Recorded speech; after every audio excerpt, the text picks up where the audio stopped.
มารวมทำบุญนำก็ขอเชิญได้นะคะ FC นะคะพร้อมกับสายจังน้อยกับมีกองยาวแล้วก็มี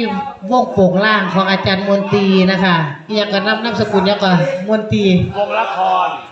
ครอาจารย์มนตรีวงละครนะคะค่ะพร้อมกับอาจารย์ลุงฟ้ากุลาชัยนะคะเพิ่นก็สิได้มาสร้างความมวลซื่นถือว่ามาเอาบุญนำกันนะคะมาขอพรสิ่งศักดิ์สิทธิ์มื้อนั้นวันที่13เมษายนพร้อมกับอาจารย์สมจิตบ่อทองค่ะมื้อนี้แม่ครูขอแสดงความดีใจนะคะขอบคุณหลายๆนะคะเด้ออาจารย์พร้อมกับอาจารย์แล้วก็อาจารย์บุญอาจารย์บุญครับค่ะขอบคุณหลายๆนะคะว่าจังไหนบัดนี้ครับก็ลุงฟ้ากุลาชัยพร้อมกับคมมิตรจันพูนและทีมงานครับก็ต้องขอกราบขอบคุณแม่ครูอาจารย์สมจิตบ่อทองนะครับพร้อมอาจารย์ต่อใจเดียวนะครับครูบาอาจารย์ทุกคนนะครับนั่นอาจารย์นำนะครับนะทุกคนเลยครับพี่น้องเฮาทุกคนนะครับขอให้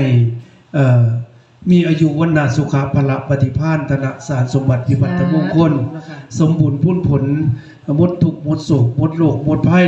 โดยเฉพาะแม่ครูหอมหวนเฮานะครับก็ขอให้เป็นลมโพลมไส้ให้ลูกศิษย์ลูกหาให้น้องให้นุ่งนะครับเป็นที่ให้ลูกให้หลานเนี่ยพึ่งบุญพึ่งบารมีเด้อแม่ครูเด้อขอบคุณครับถูกคำพ่อสาธุครับของอาจารย์ลุงฟ้ากุลาชัยนะคะบอกไว้13เป็นอย่างวันที่13จะเปรี้ยวอย่างเงี้ยอดเปรี้ยวไว้กินหวานให้มีหลายคนหลายแบบเนาะบ่มไปก่อนแม่นว่าจ้านี่วันที่16มีอาจสิแต่งตัวเป็นนางพิมพิลาอะไรก็ได้อาจารย์สมจิตเนาะสิเป็นไพ่งามผู้ตัวไม่บ่ธรรมดาแต่งตัวเป็นไพ่งามมันบ่บ่มือไม่ได้สิเป็นบ้านพ่อของท่านว่าแต่ว่าวันนี้ล่ะครับป่วยเราเป็นนางวันทองอาจารย์สมจิตแปลงร่างนะคะเนาะแปลงร่างเป็นนางวันพ่อค่ะผ่านไปนะคะเนาะพอหอมปากหอมคอค่ะขอบคุณหลายๆนะคะอาจารย์เนาะค่ะโอกาสหน้านะคะโอกาสหน้าหรือว่าบ่โดนเนาะค่ะมื้ออื่นก็ได้ฟังเสียงแม่ครูเก่าบอกบุญไว้นะคะบอกบุญไว้วันที่10เมษายน2568นะคะให้ว่าเป็นสามัคคีวัดป่าสาสนุบุญวรารามนะคะร่วมผ้าป่าสามัคคีนะคะร่วมบุญสร้างปูนาโคนำกันก็สิมีกองยาวส่วงเช้านะคะเนาะค่ะวันที่10นะคะเด้อพอๆกันส่วนวันที่13อยู่หอปูชีพขาวเลขที่998บ้านเลขที่แม่ครู570นะคะ570แต่ว่างวดนี้จะได้ก็อย่าลืม0นะค่ะ570ให้เป็นแนวทางหยิบจับฉลากกินแบ่งรัฐบาลไทยไว้นะคะไทยตัวใดพอเขาเลยค่ะให้สุผู้สุคนร่ำรวยขอให้สุขภาพแข็งแรงเงินไหลน่องทองไหลมาพร้อมกับอาจารย์ลุงฟ้ากุลาชัยพร้อมกับทีมงานเพิ่นนะคะเอามื้อนี้ทะเบียนรถตัวใดก่อน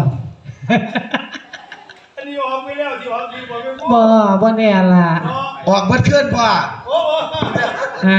อันนั้นก็ป้ายแดงเด้อซองกันเด้อ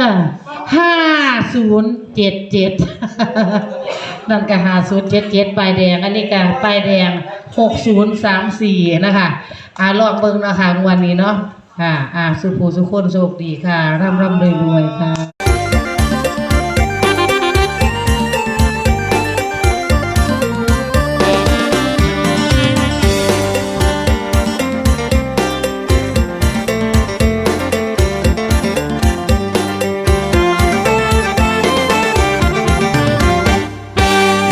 ดูนางเขาว่าเป็นห้างลูกสองไอ้นี้ขอจอง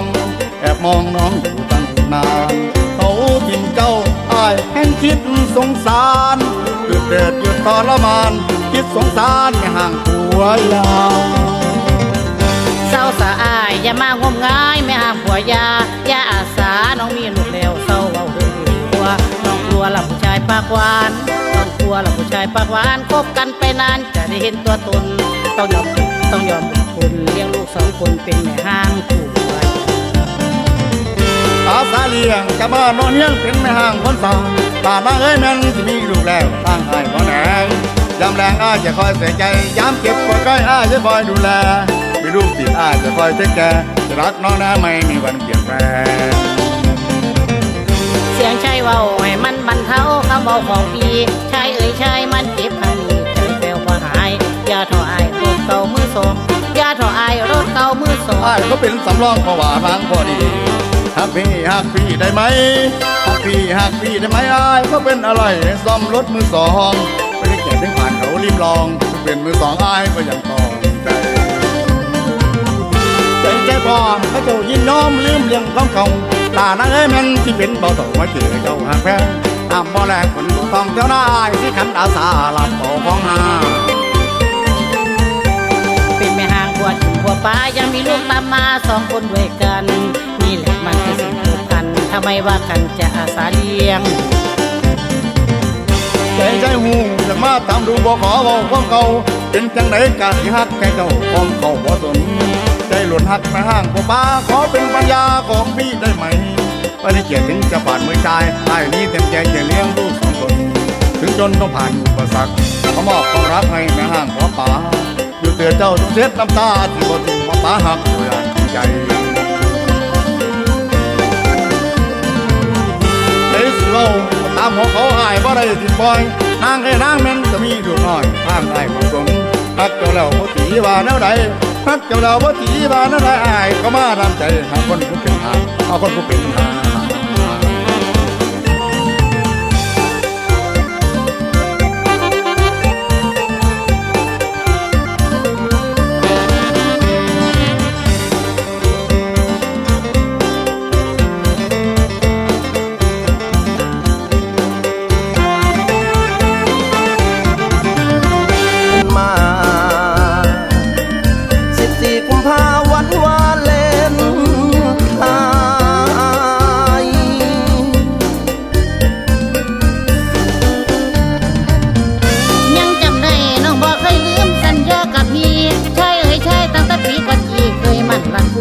อยากอยู่รวมคนหักสัญญาอยู่หัวหน้าน้ำกันบ่มีวันลืมได้14 กุมภาอยากมาเหมือนกันแต่ไม่ว่างงานคิดถึงคนไกลกุหลาบสีแดงอ้ายให้แทนใจน้องยังจำได้พี่ชายคนเดิมใจเคยเพิ่มคิดทอดความหลังปีไก่ยังอยู่กุหลาบแดงที่มอบไปสู่คนนั้นบ่ลืมฝากคุณน้องบ่ลืมลงยังรักมันคงด้วยสัจวาจาจะได้พบน้องนางอีกครา14 กุมภาน้องจ๋าอย่าลืมหรือไปอยู่เมืองกรุงสูงส่งหรือเจ้าหลงแสงสีเมืองไกลไอ้คนนี้แอบคิดน้อยใจจะรู้บ้างไหมว่าใครอกตรองไอ้เอ๋ยยังจำคำมันเรารักกันด้วยกุหลาบสีแดงปีนี้ไอ้อย่าคิดระแวงคิดถึงอย่างแห้งวันแห่งสองเราเสียงคือเศร้าเป็นสีเงาคำเบาบ่เสือนใช่เอ๋ยใช่น้องสิกับตาโปงที่หน้าพบกันไอ้วันหัวใจเสียจริงไม่มีผู้หญิงคนนั้นกลับมาเมื่อไรจะหวนกลับนาเมื่อไรจะหวนกลับนา14 กุมภาวันวาเลนไทน์ยังจำได้สิกลับไปไว้หูไว้คอยอยู่เป็นจังไดก็สิฮักบ่คู่คนนี้บ่ลืมกุหลาบอายยังหักคนเดิมกุหลาบอายยังหักคนเดิมคิดถึงตอนนอนหน้าผู้ห่วงน้ำนางดองสินางของนกคอยเจ้า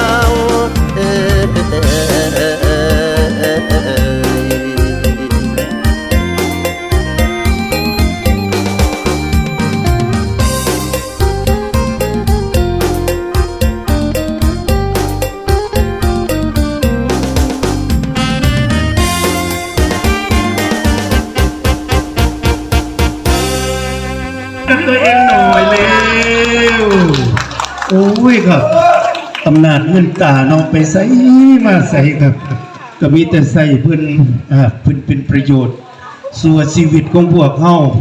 คันบ่มีเพิ่นมันก็พาพวกเฮาไปบ่ได้มีกินมีอยากนะขอบคุณครับนี่ครับ